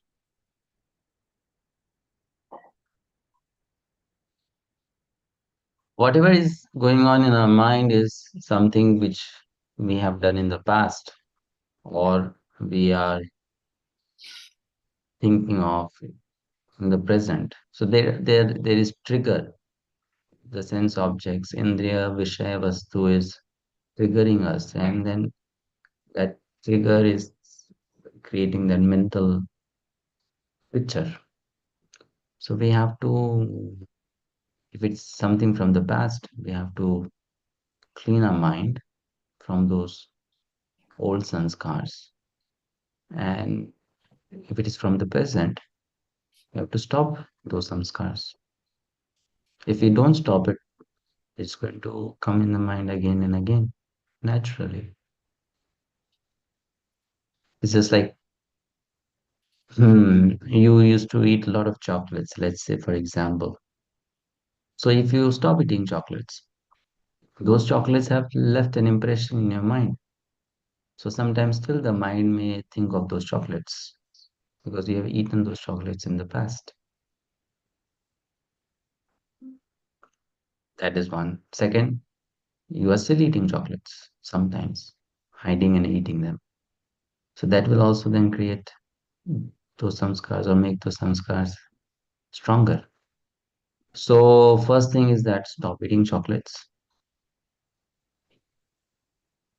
And second thing is that if you have stopped eating chocolates and it is something from the past that is coming in the mind, so you pray to Krishna, you do your sadhana nicely after some days or weeks or months or chocolate or years, chocolate will disappear from your mind.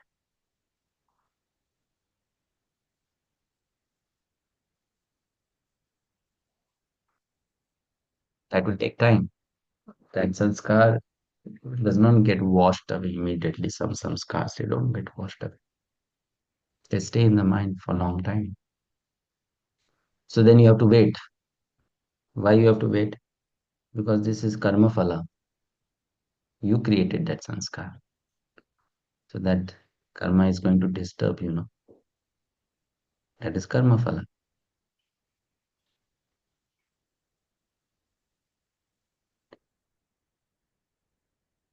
So two things. One, we stop it. Second thing is that whatever was done in the past, you have to give some time for it to disappear. Immediately it will not disappear.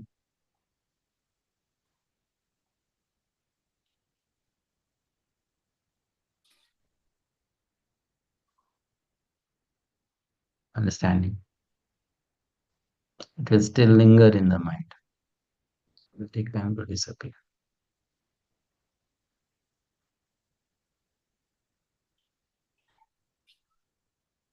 Suppose that sense can make us a bit lethargic, like you said that it is going to take some time.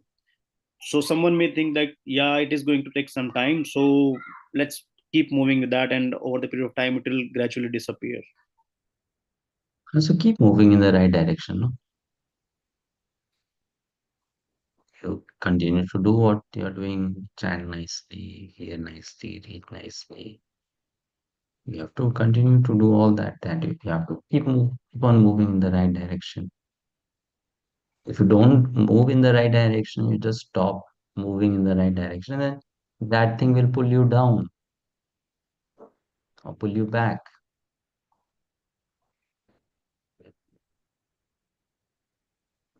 So you have to keep moving in the right direction. And slowly, slowly, that sanskar will fade away because you are creating new sanskars every day. As we create a new sanskar which is stronger than the previous sanskars we had, then that new sanskar is kind of overwriting the old sanskars.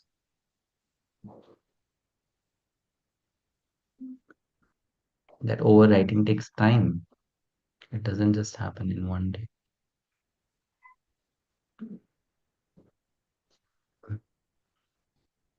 Right? So we have to know one thing. If we have made wrong type of sanskars in our mind, in a chitta, then we have to pay a price for it. And the price is what? Once you know that it was wrong, you still suffer for it for some time. At that time, the mistake we can do is you may start eating chocolates again. So don't do that mistake. You know, you'll have to stop that eating of chocolate. And you have to stop. And then those sanskars are there, it will slowly eventually go away. It will take time. Purification happens slowly.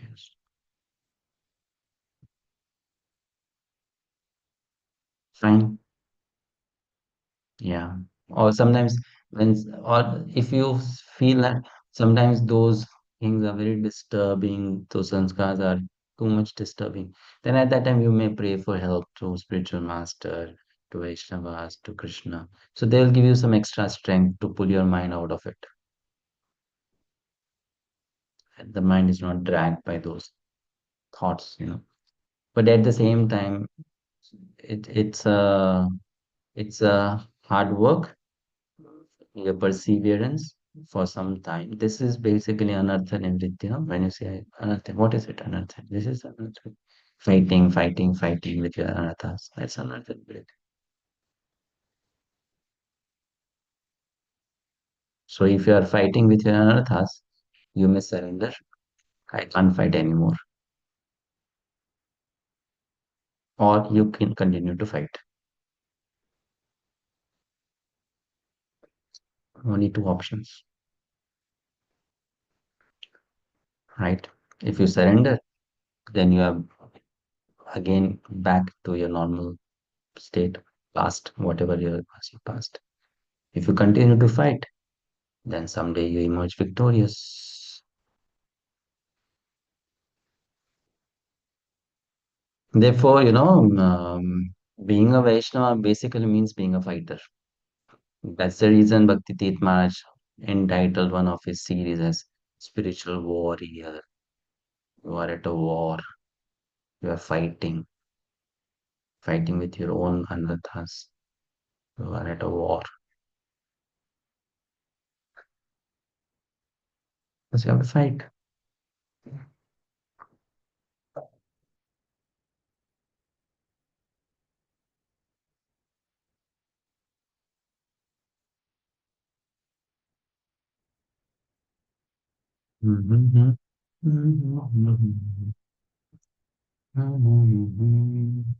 Same thing happened with Ajamil, no? Ajamil was a very nice Brahmana. But then, deep rooted in his chitta, he had such sanskars. And when he saw that sight of a Shudrani embracing a Shudra in the forest, suddenly that sanskar became, uh, you know, what do you call it? Triggered. And it surfaced out. And then he became a victim of that sanskar, old sanskar.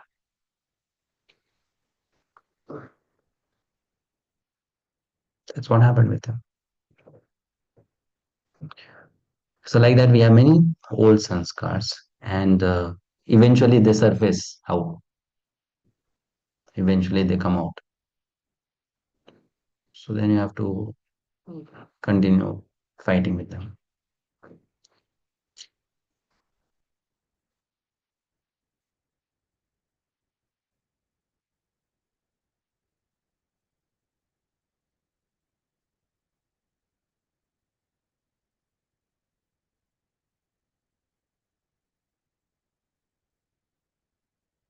Mhm. Any other question?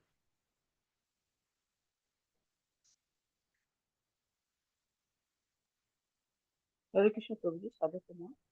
Uh, Prabhuji, actually, following four relative principles, one has to give up drinking tea and coffee. And once we come in Krishna consciousness, we do give up that. But we find that in iskcon, you do get tea and coffee that is free of caffeine. But why still, I mean, drinking tea and coffee is still encouraged? A little this doubt I Why? have. Why that tea and coffee is encouraged?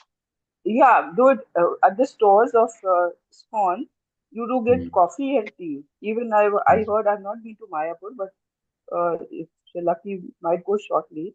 There, I was told that you get very nice coffee, and if you take that, you really feel refreshed. So I was wondering, like, once we all have to give up tea and coffee, then why get back to drinking, caffeine-free coffee? Why it should be encouraged at all, and why it should be sold in corners at all? I was just wondering, Prabhuji.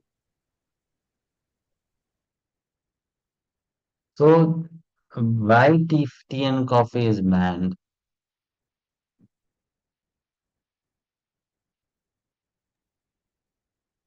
Because there is caffeine in it, and it's like intoxication, I think. Yeah, so it is banned because of its addictive in because of it being addictive in nature.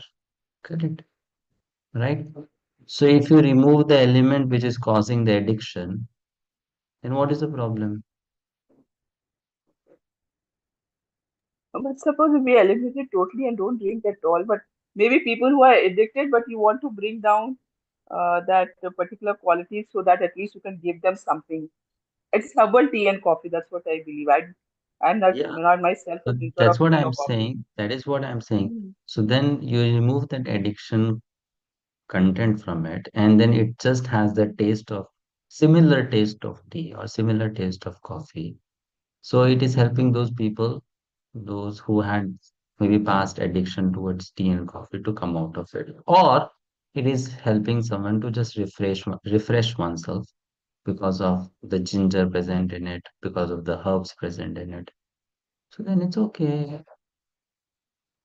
It's not a problem, Yeah, right? but if you are not drinking tea and coffee, we should not start taking it. I think even if it is.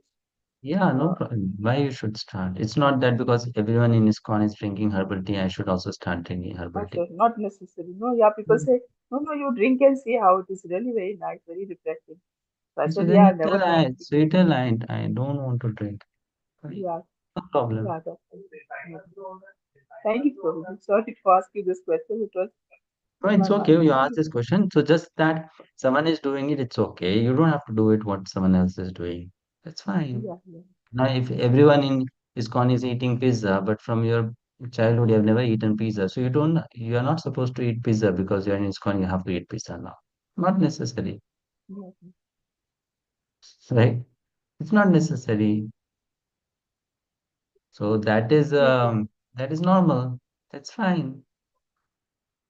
okay, Prabhu. Thank We you. have to learn to accept whatever is good for our own body, mind, and Krishna consciousness.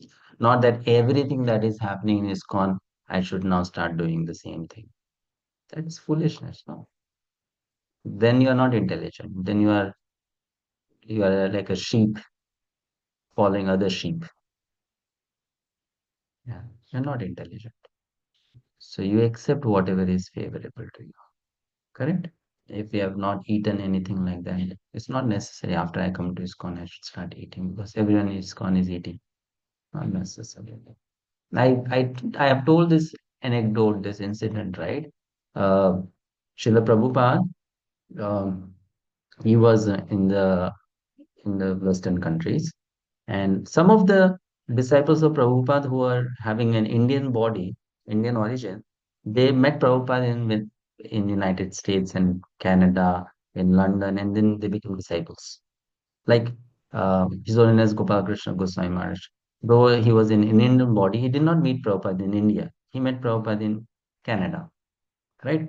Likewise, many other Prabhupada disciples. His Holiness Subhak Swami Maharaj, His Holiness Vedvyas Priya Swami Maharaj. They all met Prabhupada in the Western countries, and then they became devotees. So once His Holiness Subhak Swami Maharaj, in those days he was a brahmachari. He he had joined the temple in the Western country because he met Prabhupada in the Western country. So um, so he was, observing the Western devotees, the disciples of Srila Prabhupada. They all sat down for honoring Krishna Prasadam, and he also sat down. So he thought all these devotees who are sitting with me, they are almost my seniors or superiors. So I should learn from them. Fine. So he started imitating them in certain ways. And Prabhupada observed this. So then Prabhupada called him to his room and Prabhupada told him, it's very nice that you are giving all these devotees so much of respect and you are thinking that because they joined this ISKCON movement before you have to learn from them and you should, you know, see them in a respectful manner. But then Prabhupada told him, but you know something? You come from a more cultured family and from a more cultured background. So don't learn from them the wrong things. Learn from them the right things. Just because they joined the movement before you, it doesn't mean you start following everything of their culture. There are many things which you know better than them because you are coming from such a cultured background. So we should not become like a sheep, just following others. Sometimes in ISKCON, that's what happens. We are born in India, We are coming from a more cultured background, and looking at the Western devotees, we also start becoming like them. You know, you don't have to copy everything. Copy their good things. There are many good things in them. You copy them. You know, but not everything you should copy from them. That's not nice. So Yes, Prabhupada thank told you. him that you should not just copy.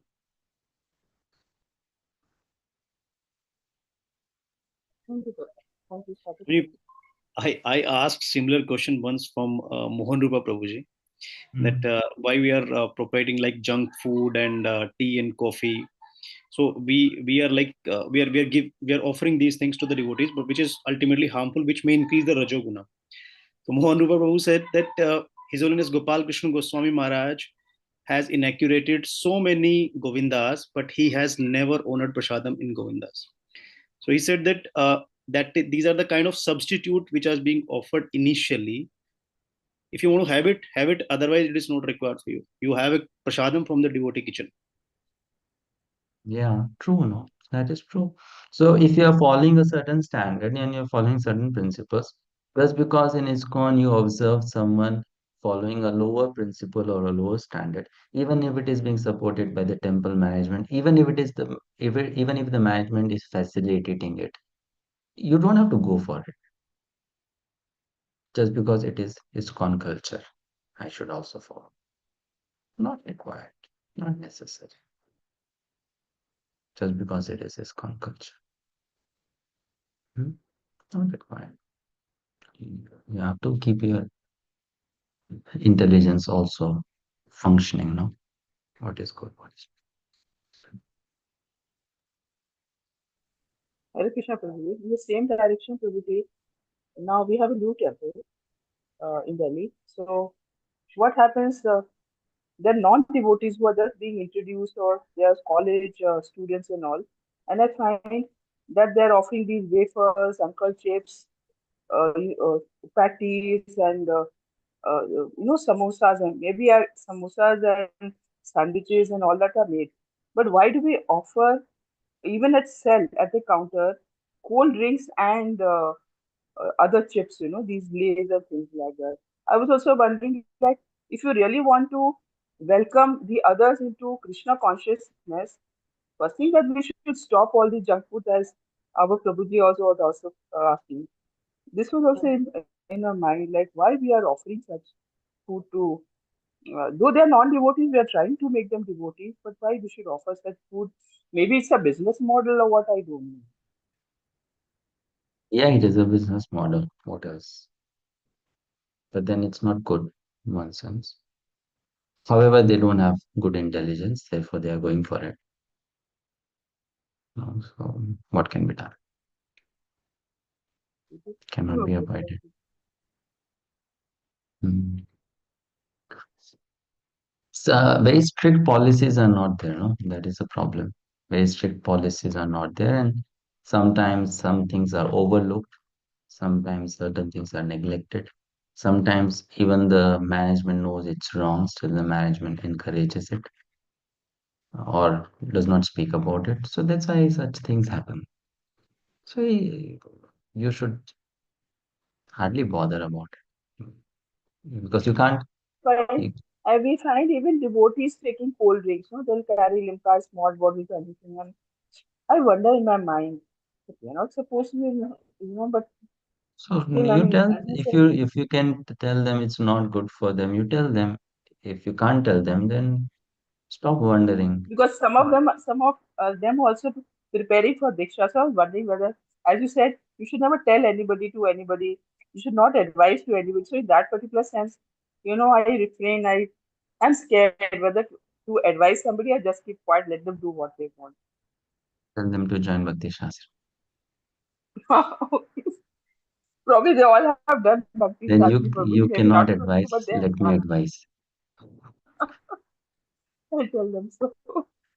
Thank you. Right.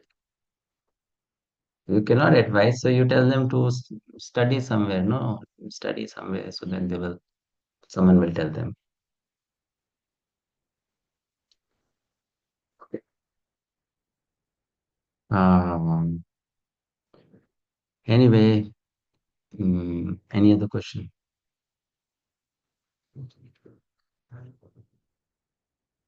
Why spiritual sanskar is dominated in Bhakti? I didn't understand your question, Mataji. Why spiritual sanskar is dominated in Bhakti? Why spiritual sanskar is dominated in Bhakti? What is that question, Shweta Mataji? Not I want to say that it's not dominated. It is not reflected very much in Why Bhakti. spiritual sanskars are not, you mean to say, seen in Bhakti so much? You are saying like that? Yes. Because it is Because covered by material sanskar, no? There is covering of material sanskars. Therefore, the spiritual original nature of the jiva is not visible. It is covering now. The original quality is covered by the material qualities. So therefore, it's not seen. It has become covered now. And that has to be uncovered by practicing Krishna consciousness.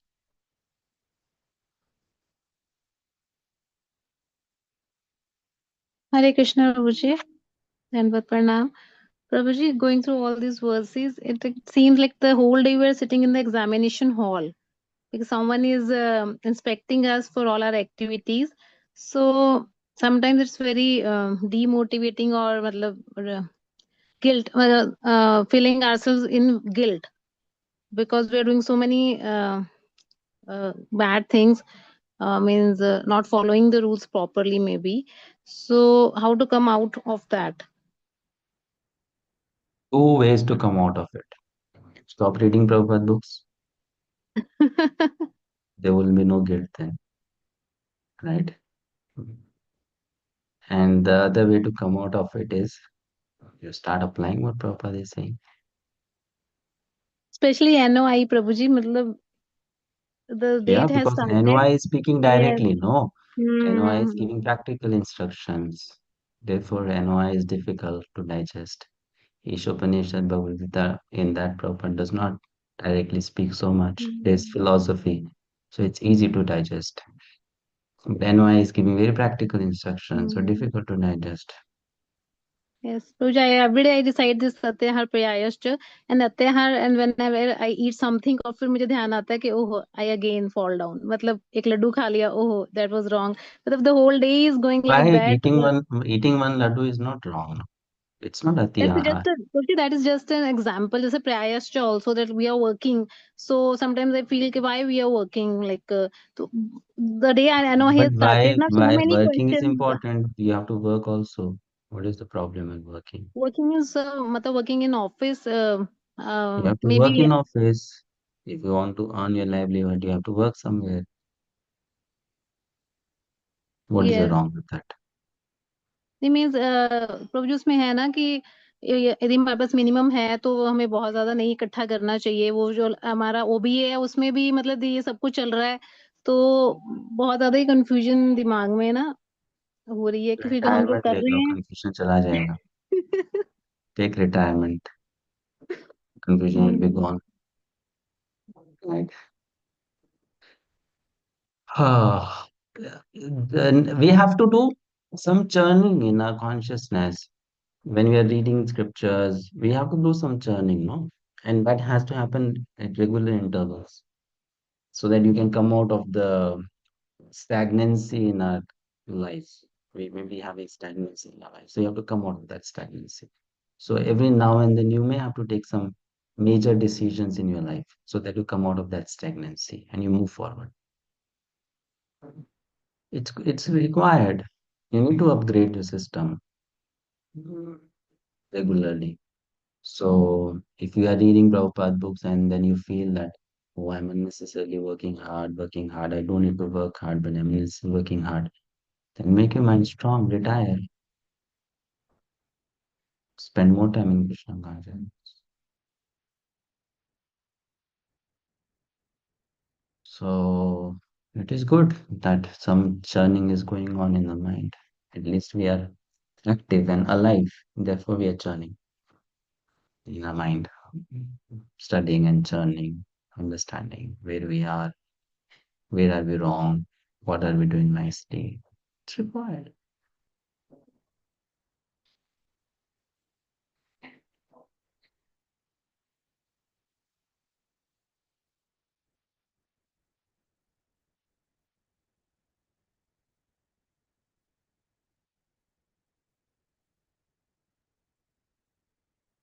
Okay, so we stop here. See you next week.